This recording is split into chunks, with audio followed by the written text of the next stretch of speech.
C programming এর Bangla video টিউটোরিয়ালে সবাইকে স্বাগতম। আমি মোহাম্মদ শরীফ চৌধুরী। আজকের পর্বে আমি লুপ সম্পর্কে আলোচনা করব। সো লুপ নিয়ে আলোচনা করার পূর্বে আমি কয়েকটি বিষয় ক্লিয়ার করতে চাই। তা হচ্ছে যে আমার কাছে মনে হয় লুপ সি প্রোগ্রামিং এর সবথেকে মূল জিনিস। অর্থাৎ যে লুপ যদি ভালোভাবে না বোঝা যায় তাহলে সি প্রোগ্রামিং এর কোনো কিছুই ভালোভাবে বোঝা যাবে না। লুপের পরবর্তী যে টপিকসগুলো আছে, অ্যারে, স্ট্রিং, তারপর ফাংশন, এগুলো ম্যাক্সিমামই লুপ রিলেটেড।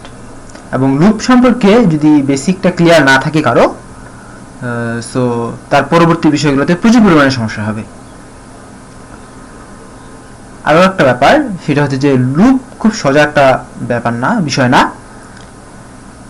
এবং এই লুপ শিখতে যথেষ্ট পরিমাণে সময় দেওয়া উচিত বলে আমি মনে করি। লুপটা এত কঠিনও না, কারণ লুপ পুরোপুরি প্র্যাকটিসের উপর নির্ভর করে। আমরা যদি ভালো করে প্র্যাকটিস করি সো আমরা লুপে ভালো করতে পারবো, যদি প্র্যাকটিস না করি তাহলে লুপে কখনোই ভালো করা সম্ভব না।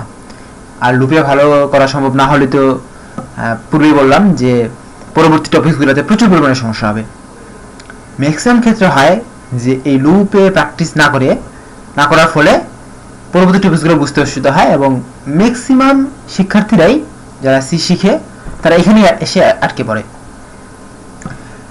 আমাদের ক্লাসেরই অনেককে আমি এই বিষয়টাতে লক্ষ্য করেছি যে যারা এর আগের টপিকসগুলো মোটামুটি ভালোই বুঝে, বাট লুপে এসে যখন স্টপ হয়ে গেছে সো তারা আর পরবর্তী টপিকসে আগাতে পারেনি। সো এই ব্যাপারটা সবসময় মাথার মধ্যে রাখতে লাগবে, কারণ লুপের আগে যে টপিকসগুলো আছে সেগুলো একদিন টাইম দিলেই হয়ে যেতে পারে, বাট লুপ টপিকসটা কখনো একদিন সময় দিলে হবে না। নিয়মিত প্র্যাকটিসের মাধ্যমেই লুপ ক্লিয়ার করতে হবে, এবং লুপের যে মূল ব্যাপারটা সেটা ভিতর থেকে বুঝতে হবে। লুপের কোড দেখলে কিন্তু আউটপুট বলে দেওয়াটা অনেক সোজা, বাট কোনো একটা কোডের আউটপুটের কোড করাটা খুব কঠিন। সো অনেকক্ষণ ধরে বকর করলাম, এবার আমি লুপ সম্পর্কে ধারণা দেওয়ার চেষ্টা করব। আজকে আমি বেসিক একটা ধারণা দিব, এবং আগামী পর্ব থেকে আমি এই সম্পর্কে লুপ সম্পর্কে বিস্তারিত আলোচনা করব। সো প্রথমেই আমি একটা মজাদার টপিকস নিয়ে শুরু করি। সেটা হচ্ছে যে সনাতন ধর্মে বিয়ের একটা টপিকস। যে সনাতন ধর্মে যখন বিয়ে হয় তখন তারা অগ্নিদেবকে সাক্ষী রেখে বিয়ে করেন। এখানে মনে করেন যে আগুন থাকে, এবং বিয়ের একটা খুব গুরুত্বপূর্ণ বিষয় হচ্ছে যে 7 পাক ঘোরা। সো সেই 7 পাক ঘোরাটা তাদের শুরু হয়। সো এই টপিকসটাই আমি এখন নিয়ে আলোচনা করব আপাতত। ধরুন এখানে পাত্র এবং পাত্রী দুজনই আছে, এরা 7 পাক ঘোরা শুরু করবে। ঘোরার শুরুটা এটা একটা গণনার বিষয়, যে তারা যখন 7 বার ঘুরবে তখনই তারা স্টপ করবে। তো শুরুতেই তাদের যাত্রার শুরুতেই তাদের হিসাবে ছিল 0। তারপর তারা যাত্রা শুরু করে, ঘুরতে থাকে, ঘুরতে ঘুরতে এখানে আসে একবার।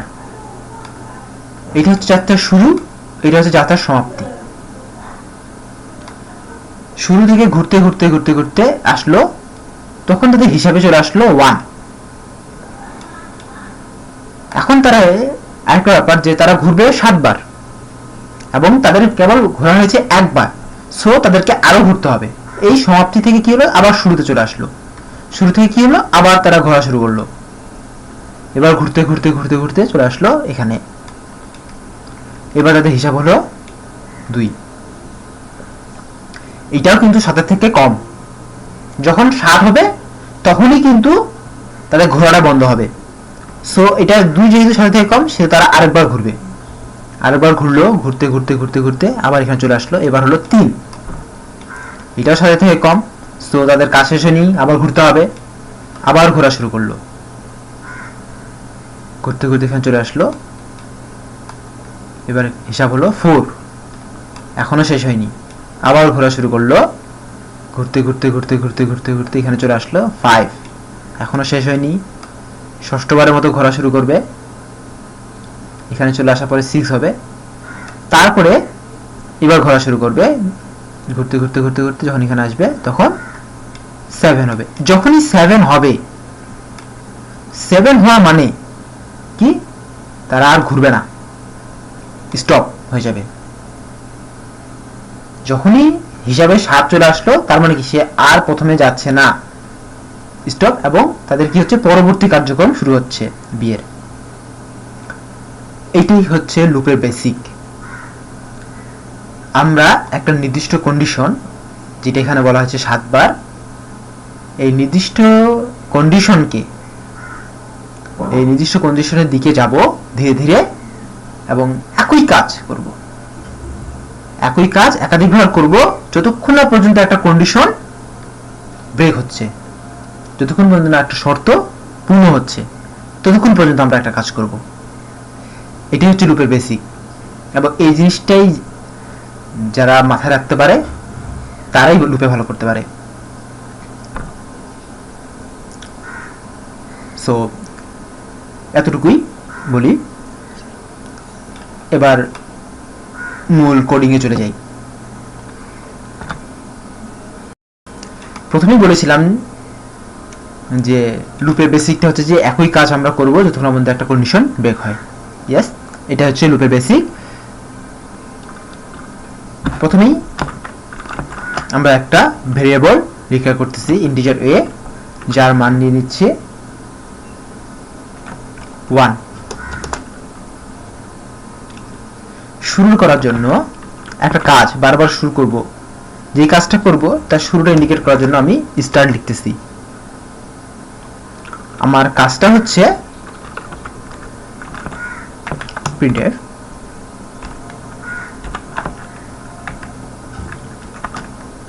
এর মানটা প্রিন্ট করা।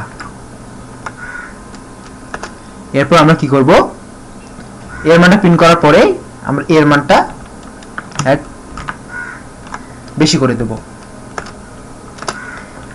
এরপর আমাদের কন্ডিশনটা হচ্ছে ইফ যদি এর মানটা লেস দেন ইকুয়াল টু 7 হয়, তাহলে কি করবে, স্টার্ট আবার চলে আসবে।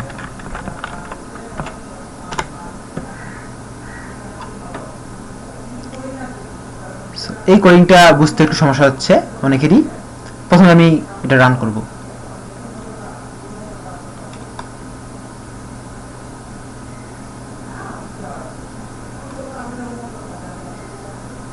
One two three four five six seven print করেছে। কেন প্রিন্ট করেছে সেটাই এখন আমি যদি আলোচনা করি তাহলে গোটা ব্যাপারটা ক্লিয়ার হয়ে যাবে। প্রথমে আমি বলেছিলাম যে আমরা একটা কাজ বারবার করব, ততক্ষণ পর্যন্ত করব যতক্ষণ পর্যন্ত একটা শর্ত কন্ডিশন ব্রেক হয়। এটা ছিল আমাদের কথা। এখানেই আমরা এই দুটো কাজ বারবার করতেছি, কতক্ষণ পর্যন্ত করতেছি, যতক্ষণ না পর্যন্ত এর মানটা 7 হচ্ছে। এইখানে আমাদেরকে কয়েকটা জিনিস মাথায় রাখতে লাগবে। তার প্রথমটা হচ্ছে যে এটা একটা ইনিশিয়াল পয়েন্ট থাকতে হবে যেখান থেকে কাজটা শুরু হচ্ছে, এখান থেকে হচ্ছে কাজটা শুরু হচ্ছে। একটা নির্দিষ্ট কন্ডিশন থাকতে হবে, যে কন্ডিশনের জন্য আমি এই কাজটা কখনো শেষ করব। বিয়ের সময় কন্ডিশন থাকে যদি 7 বার হয় তাহলে আমরা আর ঘুরবো না, এটাই থাকে যে বিয়ের সময় যখন 7 বার ঘোরা হয় সেটার কন্ডিশন। এটার কন্ডিশনটা ঠিক সেরকম, যখন এর মান 7 বা তার সমান হবে, যতক্ষণ না পর্যন্ত সমান হবে ততক্ষণ পর্যন্ত সেটা স্টার্টে চলে যাবে, এটাই। এবং একই করে প্রতি ক্ষেত্রে এর মান প্রিন্ট করবে। এই কাজটা আপাতত এখন হয়তো অনেকেই বুঝে গেছেন। তার আগে এখানে কয়েকটা যেগুলো লিখেছি সেই কোডগুলো একটু বর্ণনা করি। স্টার্ট কলন, স্টার্ট কলন এটা হচ্ছে একটা লোকেট করা নির্দিষ্ট জায়গাকে, এটা আমি এই জায়গাটাকে আমি নির্দিষ্ট করছি, পয়েন্ট করছি এইটা দিয়ে, স্টার্ট কলনটা দিয়ে। এবং আমি যখন গো টু স্ট্যান্ড লিখছি, গো টু স্টেটমেন্টটা কাজ করা হয় যে গো টুর পরে যে জিনিসটা লেখা থাকে, যে লোকেট করা থাকে, যে পয়েন্ট করা থাকে, পয়েন্টের নাম লেখা থাকে, সেখানে চলে যায়। গো টু স্টার্ট মানে কি, যখনই গো টু স্টার্ট পেয়েছে তখনই সে এখানে চলে যাবে। যখনই গো টু স্টার্ট পেয়েছে তখন সে এখানে চলে যাবে। এটা হচ্ছে গো টু এর কাজ, গো টু স্টেটমেন্টের কাজ। এবং কখন পাবে, যতক্ষণ না পর্যন্ত এর মানটা 7 অথবা তার নিচে থাকবে। যদি এর মানটা 7 এর উপর উঠে যায় তখন কি হচ্ছে, ইফ এর আন্ডারে এই স্টেটমেন্টে আসতেছে না। এই স্টেটমেন্টে না আসা মানে কি, গো টু স্টেটমেন্টটা কাজ করতেছে না। গো টু স্টেটমেন্টটা কাজ না করা মানে কি, তারপর স্টেটমেন্টে চলে আসে, রিটার্ন জিরো করে ফেলতেছে। এটাই। এবার আমরা আসবো যে আউটপুট বিশ্লেষণটা কিভাবে, কি আউটপুট আসলো সেটা। প্রথমেই এখানে আসলো এর মান 1, এর মান হলো 1, এবং আমরা এখানে দেখাবো যে আউটপুট কি আসতেছে।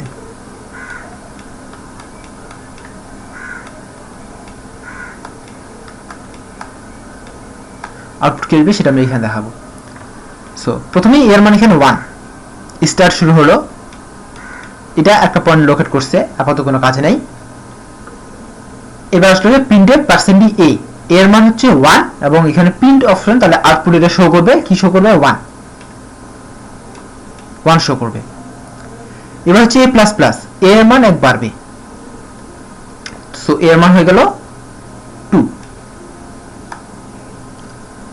তারপর কি, if A less then equal to 7, check করতেছে এর মানটা 7 থেকে ছোট কিনা।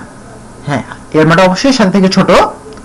সো কি করবে, গো টু স্টার্ট, এই স্টেটমেন্ট আসবে, go to start, go to start মানে কি, স্টার্টে চলে যাবে, স্টার্টে চলে গেল। এবার প্রিন্ট করবে এর মান, এর মান প্রিন্ট করবে 2। এই হবে। আবার এ প্লাস প্লাস হবে, এর মান হবে 3।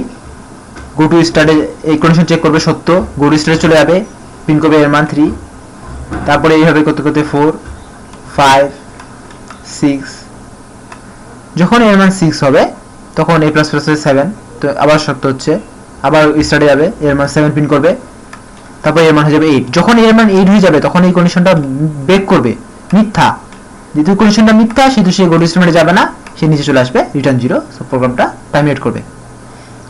এটাই। এখানে আরেকটা গুরুত্বপূর্ণ টপিক যেটা এখন আমি আলোচনা করব, সেটা হচ্ছে যে এ প্লাস প্লাস। এইটা হচ্ছে মাথায় রাখার মতো একটা টপিক। এই টপিকসটাই অনেকে ভুল করে।